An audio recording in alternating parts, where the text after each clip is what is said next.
Sorry to tell you, but Solo Leveling's creator thinks Beru is a total fraud. Here's why Solo Leveling's Beru might not be as royal as he thinks he is.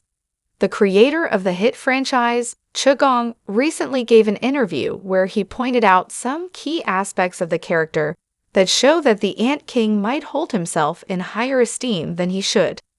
It's a pretty hilarious turn considering just how powerful and menacing the character is. The Ant King is another great addition to Solo Leveling. The once-in-a-generation series has been breaking record after record, thanks in no small part to the viciousness of the villains within it.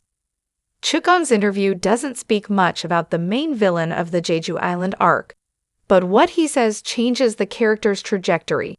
It's an interesting tidbit that reframes Beru's identity in a much more fascinating light. Out of every villain in Solo Leveling, none are as terrifying as the Ant King.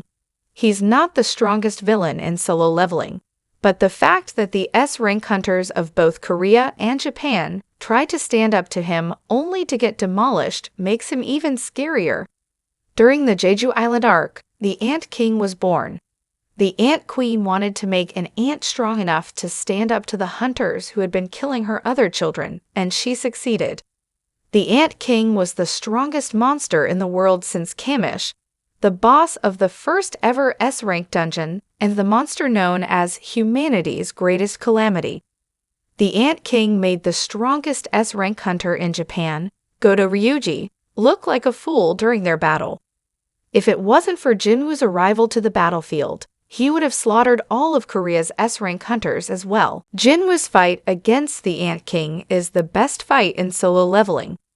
Their back-and-forth brawl shows not only how strong the Ant King is, but how unbelievably powerful Son Jinwoo has become as well. The Ant King might not be as kingly as he thinks.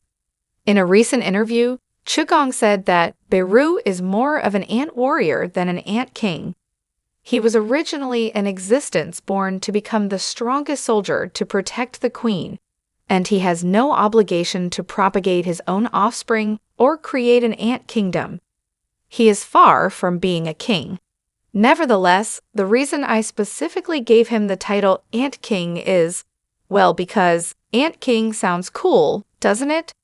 Chugong isn't wrong. The Ant King is a much cooler name than the strongest ant soldier. It's funny that Beru carries himself so highly when the creator of the franchise doesn't see the villain in the same light. The Ant King was never intended to be a king or a monarch. Instead, he was supposed to be the strongest ant that would protect the other ants from the hunters coming to Jeju Island. Interviews like these are always illuminating.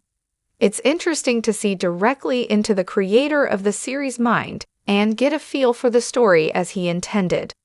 Unfortunately for Beru, he was never the king that he thought he was, but now that he serves Sung Jinwoo as one of the strongest shadows in Solo Leveling, he probably doesn't care at all.